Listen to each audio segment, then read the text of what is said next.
What they do, Sniper Crew? It's your boy Sniper J. We back in this motherfucker. And I had to do it like this because I don't got my soundboard hooked up yet.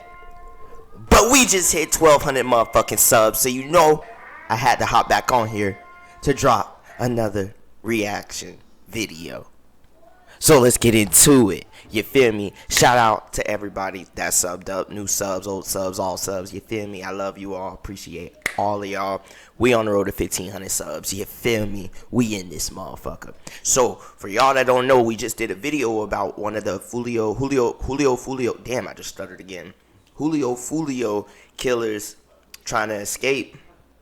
Well, now they talking about Yungeen Ace was mentioned in the trial, and Yungeen Ace might be good. I'm talking about fried fish. I'm talking about, I don't even know. But we finna find out, man. If you got that Twinkie on, you know what I'm saying? Like that shit up. You know what I'm saying? If you fried, this information gonna be retained a lot better. You feel me? I'm already fried. I sparked up a minute ago before this video. So we just finna get right into it. You feel me? You think his passing was karma? Hell no. I don't know what that was. Charleston White said that he worked hard to die. They go get him. Because the boy works hard to get got.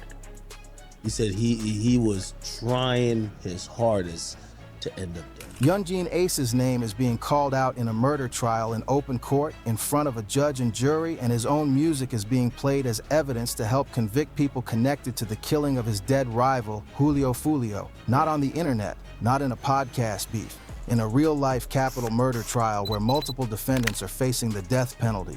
And the wild part, Ace isn't even charged. He's not sitting at that defense table. He's free. But his name, his gang, his lyrics, and his alleged $10,000 bounty are absolutely central to what prosecutors are arguing happened on the night of June 23rd, 2024, the night Julio got ambushed and gunned down in a... I want y'all to listen and pay attention to something he just said. Right? Yungeen Ace put a $10,000 bounty on Julio. Mark my words, he's getting hit with a Rico. $1,000 bounty are absolutely central to what prosecutors are arguing happened on the night of June 23rd, 2024, the night Julio got ambushed and gunned down in a hotel parking lot in Tampa, Florida, 2 days after his 26th birthday. That's where we're at right now, fam. The courtroom, a place where people's lives and freedom are decided, became the stage where Who I Smoke, one of the most viral Florida drill records ever made, got played out loud in front of jurors, a judge, defense attorneys, and every camera trained on that room. The moment went instantly viral. Social media lost its mind, and Yungeen Ace, whose real name is Keonta Bullard, has had to watch all of this unfold, knowing that every single move he makes, every lyric he's ever rapped, every video he's ever dropped, and every person he's ever been associated with is under a microscope. This ain't rap beef no more, gang. This is real-life consequences. And today, we're breaking down exactly how we got here, what went down in that courtroom, what Ace's reaction has been, and what this all means going forward, because the story is far from over. To understand why Yungeen Ace's name is echoing through a Tampa courtroom in a capital murder case, we gotta go all the way back to where this whole war started, because this ain't about rap beef that started over a tweet or some social media clout chasing. This goes back years, involves real blood, real funerals, and a Jacksonville gang. This shit do go back deep, and I used to live in Jacksonville, you feel me? So I know a lot about this. So y'all let me know in the comments if y'all want to do like a deep dive of the war in Jacksonville, because we'll go through and watch like all the documentaries and we'll break shit down. But yeah, y'all let me know if y'all want to see that, because this shit was crazy. Gang war that has claimed multiple lives on both sides. Let me break it down for y'all. Back in 2017, Julio's 18-year-old cousin, Zion Malik Brown, was shot and killed in his home. This is widely believed to have ignited the deadly gang war in Jacksonville. That death set off a chain of events that would define the next 7 years in Jacksonville's streets. The retaliation came fast and brutal. In 2018, Yungeen Ace was wounded in a retaliatory shooting, and his brother and 2 friends were killed in that same attack. Think about that for a second. Ace didn't just lose homies. He lost his brother. He survived a shooting that killed multiple people right next to him. That kind of trauma doesn't go away. That kind of loss doesn't just become a verse in a song, it becomes the reason you move the way you move for the rest of your life. And Foolio? He posted derogatory content about the victims on social media. That's the type of disrespect that doesn't get forgiven in the streets. That's the type of move that throws gasoline on a fire that was already raging. From that point forward, Ace and Foolio weren't just two rappers with a Twitter beef. They were representatives of two gangs at war. And every diss track, every video, every social media post was a chapter in a conflict that the streets of Jacksonville were writing in blood. Now let me give y'all the gang breakdown because this is important for understanding everything that follows.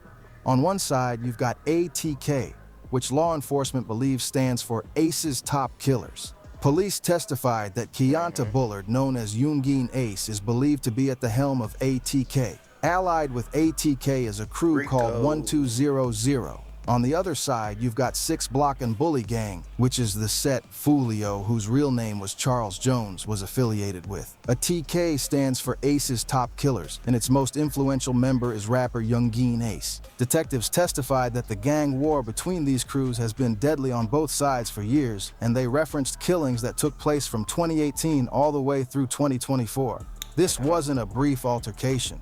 This was 6 years of ongoing violence, 6 years of funerals, 6 years of retaliation and counter-retaliation.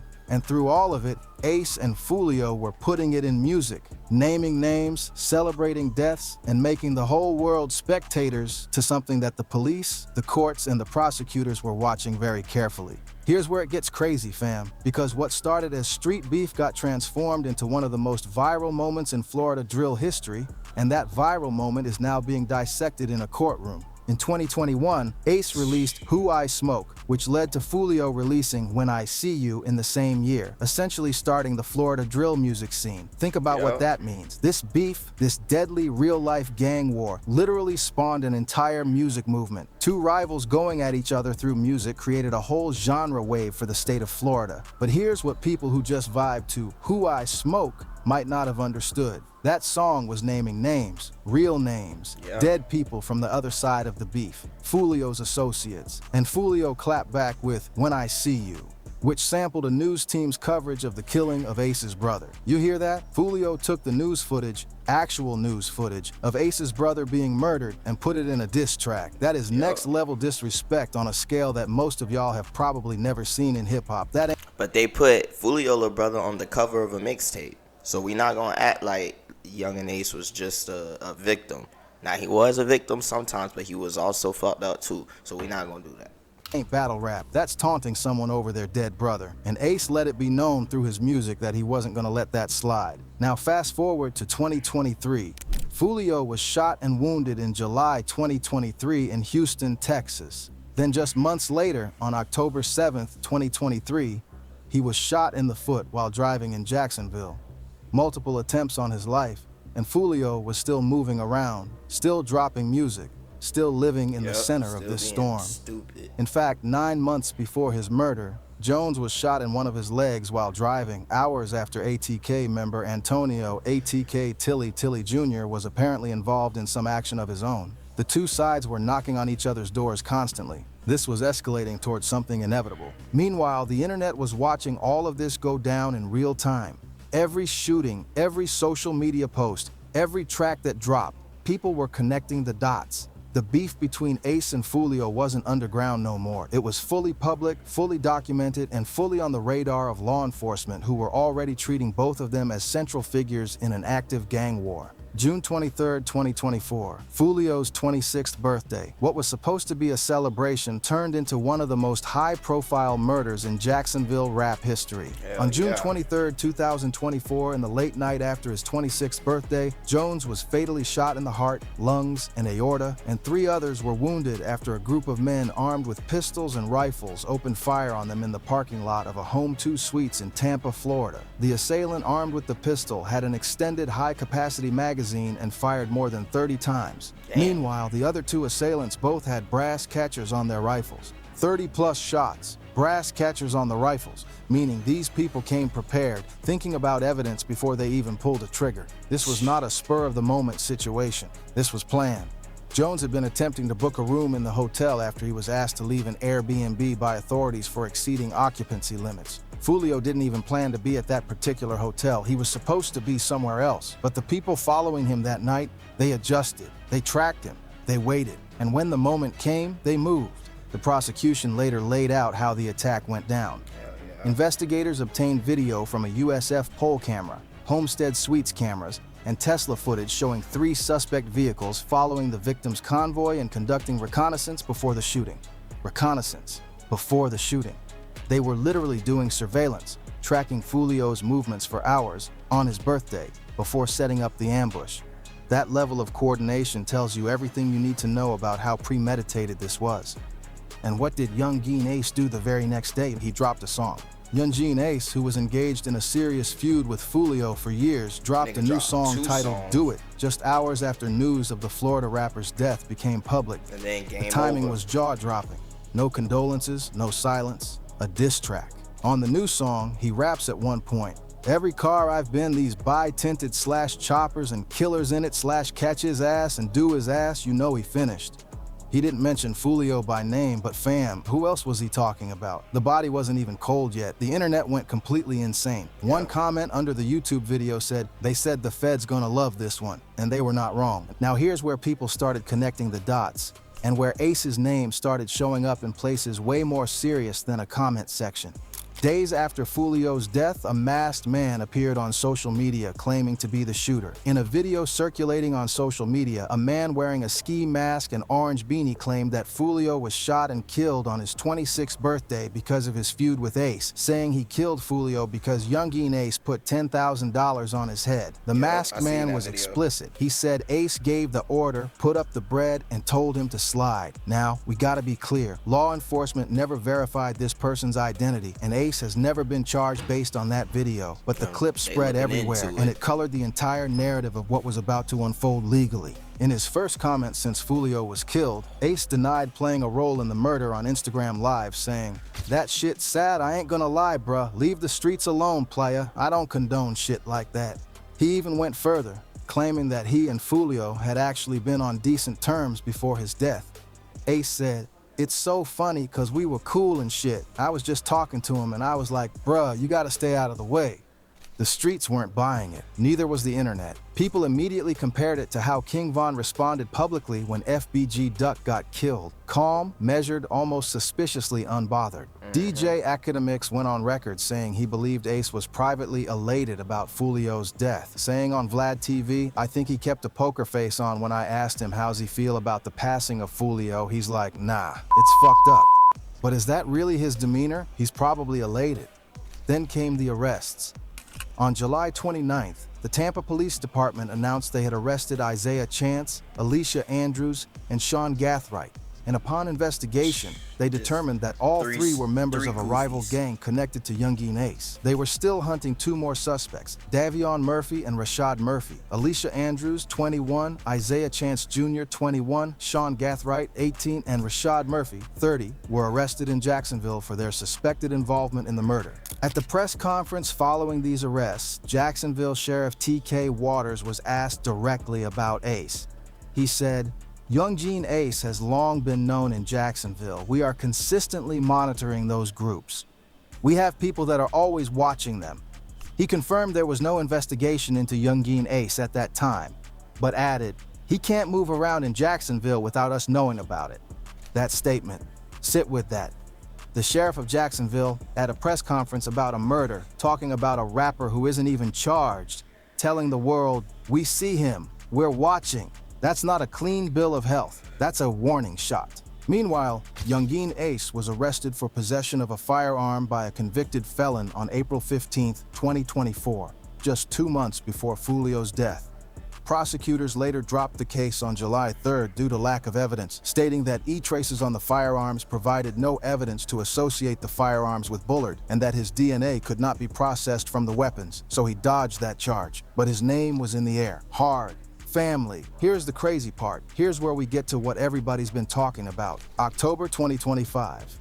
Alicia Andrews, the only female defendant among the group charged in Fulio's killing, goes on trial in Tampa, Florida. She is the only defendant not facing the death penalty, but she still faces a potential life sentence for first-degree murder and conspiracy to commit murder. Her co-defendants, Isaiah Chance, Davian Murphy, Rashad Murphy, and Sean Gathright, are all facing death. Prosecutors argued that Andrews traveled with her co-defendants to Tampa, where they surveilled and tracked the victim to 3 locations. She wasn't one of the shooters, but the state argued she was a crucial piece of the operation, acting as a lookout, helping to plan the murder, following Fulio in the hours as he celebrated his 26th birthday before he died. And here's where Ace enters the courtroom without actually being there. Prosecutors played Yungeen Ace's viral hit Who I Smoked during the trial to illustrate the violent street rivalry that fueled years of tension between Jacksonville rap crews. The song, built on a sample of Vanessa Carlton's 1,000 Miles, the same song that made it go mega viral on the internet back in 2021, is now bouncing off the walls of a Tampa courtroom while a woman's life and freedom hang in the balance. Detective Richard Nieder testified during the trial that Yungeen Ace is considered the central figure in the ATK crew, and that Ace's social media dominance and lyrical content play a major role in how law enforcement tracks gang alliances and conflicts. Nieder told the court, based on the investigation, everybody seems to follow him. Where he's at, there's usually a bunch of people. He has the most followers on social media, on his accounts, and he gets the most views on his videos on YouTube. Then the detective broke down exactly how law enforcement uses these music videos as intelligence. I listened to it the whole thing through, and then after that, I will break down the video. You can collect a lot of good evidence towards the gang in them as far as like hand signs and clothings and other stuff of that nature, and then once I get through all of that breaking down, I break down the lyrics. That is chilling, gang. Every video you drop, every hand sign you throw up in the background, every lyric you record, law enforcement has people watching it, breaking it down, cataloging it as evidence in a criminal investigation. And Yungeen Ace, who has one of the biggest social media presences in Florida drill music, has been unknowingly feeding the prosecution's case with every single post. The reaction online when the courtroom clip of Who I Smoke went viral, chaos. When DJ Academics shared a clip of the courtroom hearing the viral song on Instagram, fans had plenty of laughs in the comments section. Ike, they was turned up in the courtroom. One user wrote, another wrote, I'm sorry, but this song is hilarious. People couldn't process the absurdity of the moment. A certified street anthem with millions of plays bouncing through a courthouse. But underneath the humor, the seriousness of what was happening was not lost on anyone paying close attention. The state also presented songs by both Yungeen Ace and Fulio, where police say lyrics depict killings they believe each was involved in, to be used as evidence that each was involved in gang killings. The testimony demonstrated just how intricate the story leading up to Fulio's death is, and just how much carnage the state intends to tie to the case. This ain't the first time this has happened in hip-hop, no cap. Young Thug went through it with YSL. YNW Melly's whole situation. The courts have been increasingly treating rap lyrics as literal confessions, and the culture has been debating whether that's fair or a fundamental violation of artistic expression. Various music executives and artists, such as Papoose, Kevin Liles, Torai, and Myson, have protested using rap lyrics in court and sought bills to prevent it, arguing that using lyrics in criminal cases violates First Amendment rights to free speech and expression. But the law as it stands does not agree. And when those lyrics are describing specific, verifiable incidents, courts have consistently allowed them. On October 31st, 2025, Alicia Andrews was convicted of manslaughter and acquitted of conspiracy to commit murder. The jury didn't give the prosecution everything they asked for. They found her guilty of the lesser charge, manslaughter, but cleared her on the conspiracy count. Her sentencing was scheduled for December 8th. Isaiah Chance, Davian Murphy, Rashad Murphy, and Sean Gathright are all expected to face trial next, with expectations pointing towards spring at the time the Andrews verdict came down. And all 4 of them are facing the death penalty. Let that sink in. 4 people potentially losing their lives over this, and every single one of their trials is going to involve the same narrative, the same gang war, the same ATK versus 6 Block conflict, and the same central figure, Yungeen Ace. Now let's talk about how Ace himself has been moving through all of this. After Fulio's death, he went on DJ Academic's podcast for a full conversation. During that podcast, Ace spoke on PTSD, said he feels like death follows him, said he can't move with his whole hood around him, addressed claims he was behind Fulio's passing, and even said he would have warned Fulio if he had known they had the drop on him. He also said he left the street life. At one point during the podcast, Academics asked him if he was going to continue to diss Fulio. Ace vowed, no, can't be doing that about the dead. But then he dropped Game Over and snippets dissing Foolio and his mother, and Do It was already out before any of those promises were made.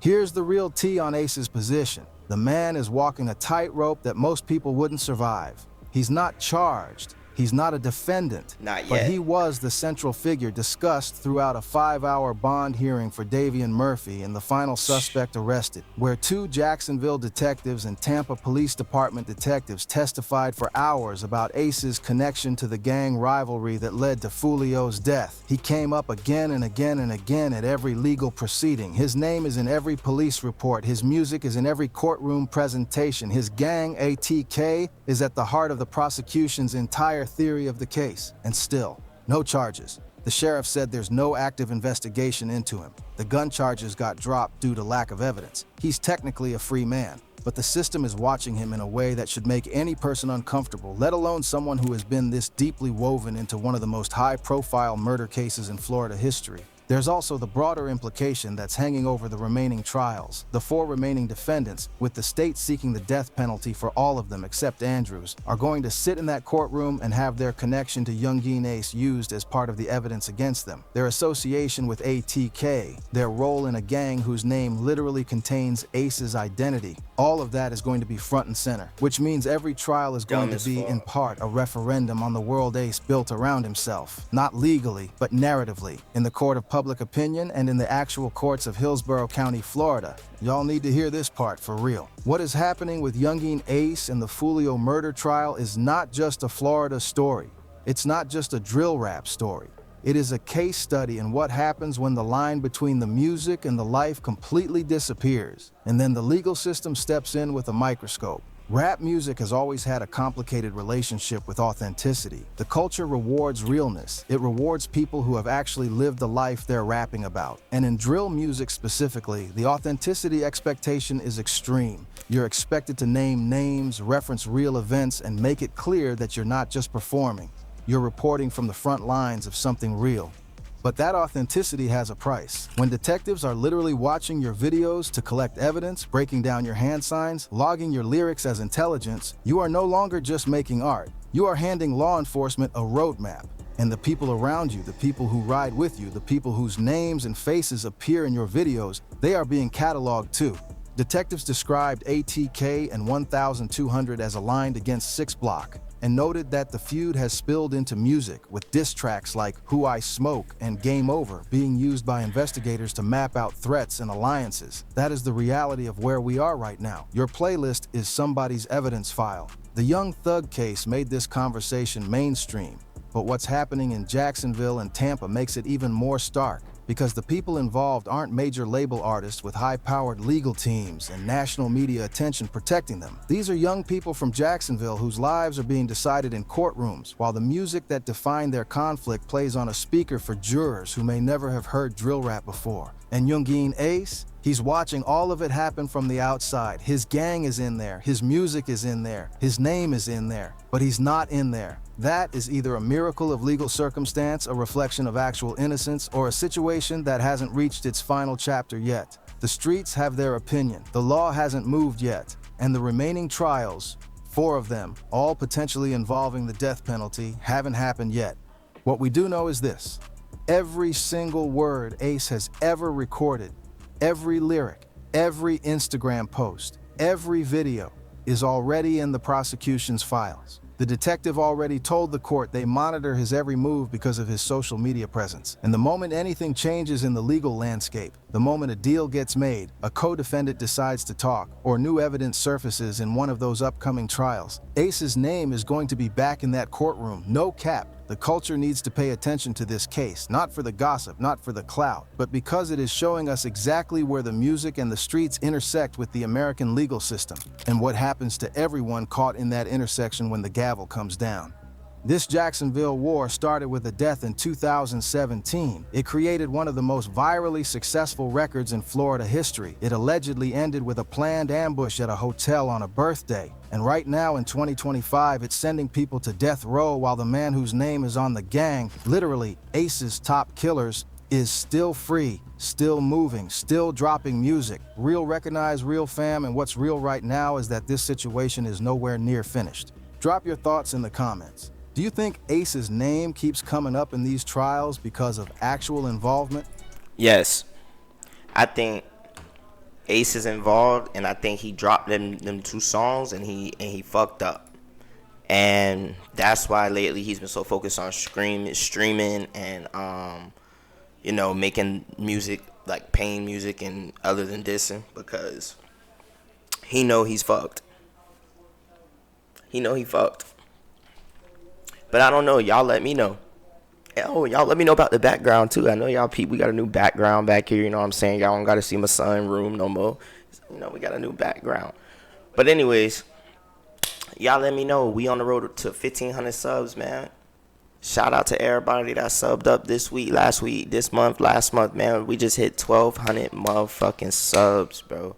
I appreciate y'all, bro. We on the way up. Y'all drop a comment, a sub, a like. Y'all let me know what y'all thinking about this right here. Because this shit really getting crazy. I feel like he about to get hit with a Rico.